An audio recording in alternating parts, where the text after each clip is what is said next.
You know, this is called putting your money where your mouth is. When I come and do these things and do them live, and then you don't know what you're going to get. You know, so they asked me to do the brain maps on some people that were having the bars done, and it's like, okay, that's good. You know, I'm open. I'm always pushing the envelope. I'm on the front of the curve that's on the front of the curve. We have to look back to see where the cutting edge is. All I can tell you is when I saw the results, my jaw dropped. I was so astounded. And you got to remember, I've been doing this for 16 years. I have seen brains of every kind and all different kinds of conditions. This is the very first time that I've ever seen a brain do what we are about to show you. I mean, I was blown away. It takes a lot to blow me away. This blew me away. So why don't you tell them? Okay, so we didn't mention yesterday that one of the things we do is called bars, and it's 32 points on the head that are designed basically to delete file on your computer bank so that you can create a change in any way you want. So everything, you know, the bars are a soft touch. You put on particular points of the head. These release the thoughts, feelings, emotions, considerations, and attitudes you've stored in any lifetime. And the end result is, you know, worst case scenario, your whole life changes. Best case scenario, you feel like you had a great massage. So. We have several different databases, ways that we can look at this information. And that adds a level of credibility and reliability. And so I'm going to show you all the different ways that we measure this. So we take an EEG, we put the cap on their head, and we measured all 19 electrodes. We did eyes closed, brain on task. Then they did the bars, and then we did it again, right immediately after. Put the cap back on their head, measured eyes closed, brain on task. And I'm going to show you what happened. This is a normal brain map. And so this one is before. This was, and you can see the red area that's lit up. That's the area that we identify as PZ. And it's showing that it's, you know, roughly 3 standard deviations above what would be considered normal. So they did, I think it was an hour and a half of running the bars. And then immediately after that, we did it again. And here's what it looks like. Can you see a difference? Yeah, all right. So this was one measure that we were able to look at. Let's take another glance at something. It's called S-Loretta, and that stands for Scientific Low-Resolution Electromagnetic Tomography. But forget about that. Here's what it looks like. It came out showing us here, pointer down here where this little red line is, and this area is PZ. That's where it was lit up before. We have a different scale, and down here it's showing us that yellow is 3 standard deviations above what's normal. Well, we know it's at 2.7 hertz. It's in the delta range, so it's a low frequency, but down here it says it's 4.97. So it's almost 5 standard deviations above what is considered normal. It is off the scale of what we're seeing here. So here after is what it looked like. See, you can see the dark color here is the normal range. It's also saying that the change happened at 2 hertz. Okay, well that's all well and nice. There's another part that we look at here that is called the S-Loretta part here. And it gives us a triangulation.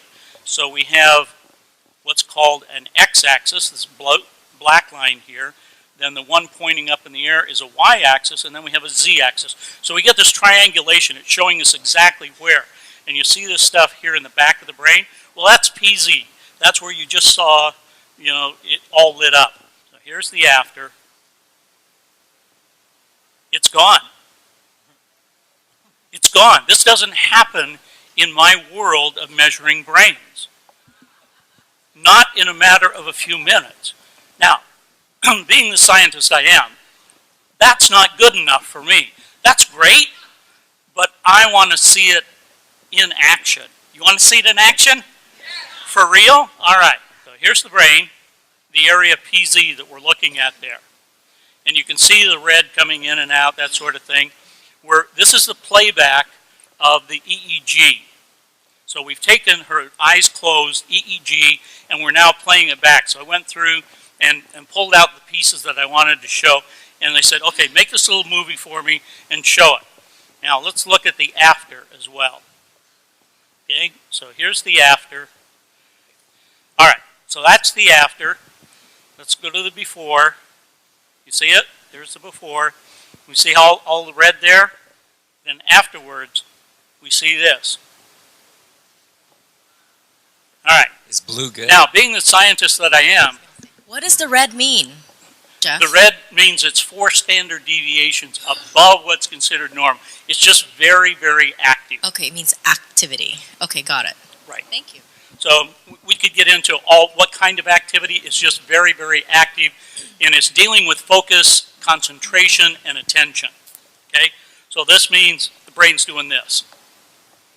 Okay, that's a scientific term. Okay. Thank you. I like that All one. right. I like that term. All right, so being the scientist I am, that's not good enough for me. I want to see the whole picture, okay? You can see the little heads up here, and this one right here in delta. We're going to watch that as it plays through the sequence of events here. Additional things that are down here that we're looking at are coherence. Coherence is how the brain processes information. Okay, thank you. So there is a hypocoherence and a hypercoherence. The blue here indicates that we have a hypocoherence. So what we're seeing happen is the brain is just doing its normal thing. So the phase and the coherence is what allows that higher level of consciousness. So in measuring thousands of advanced meditators over the last couple of years and talking to them and looking at their brain maps, we've been able to determine that this relationship between phase and coherence is very important.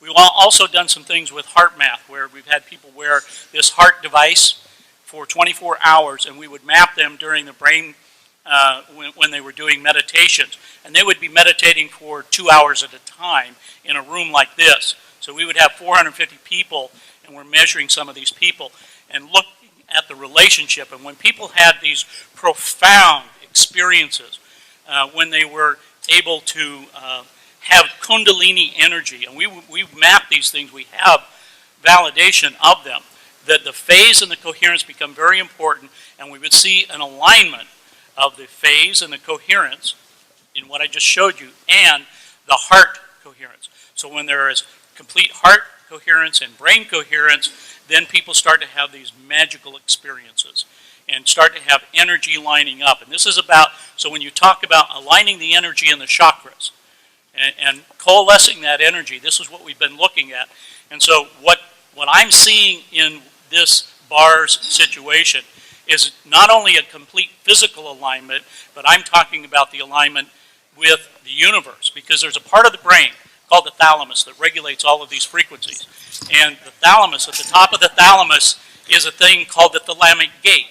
Now, at the thalamic gate, there are a set of what we call reticular cells. These reticular cells allow other cells to bind to them, and so there's axonal columnar cells that grow up out of the brain, and it comes out right here. And what do we call that? The crown chakra. That's the antenna. So when there is what we call oscillation, vibration from the field, and it's coming in through your crown chakra, going down to the thalamic gate, into your brain, and all of the frequencies are distributed there, then it becomes resonation. The cells in your body are resonating with that energy. So when you have a thought, where does it come from? It starts down in the subcortical regions of your brain. It goes up through the thalamic gate, comes out here, and interacts with the field. Okay, you still with me? Remember yesterday I was talking about 17 seconds? If you hold that energy and you're putting that energy out for 68 seconds, that is wave energy that's coming out, right? Once you hold that amount of time, the visualization that you just heard and that you just did, that kind of visualization, if you hold that for 68 seconds, it now has enough mass energy in the brain to affect particle energy. Okay? That's where the transition comes in. So the longer you hold these thoughts, the longer you work with them, whether it's visualization, mind movies, whatever your technique is, the power of that is absolutely astronomical. Now, to be able to coalesce that energy and to bring it together in what I just showed you is absolutely possible. And I believe we only have, the one person that we processed so far. But as a scientist, I can tell you with what I've seen over the last 2 years and the thousands of people that I've worked with, this is absolutely amazing. And I'm sure that each and every one of you have the ability to harness this energy, to start working with that within yourselves, because it's not the magic of the science. The science just helps you let you know what is happening and how it's happening to you as an individual.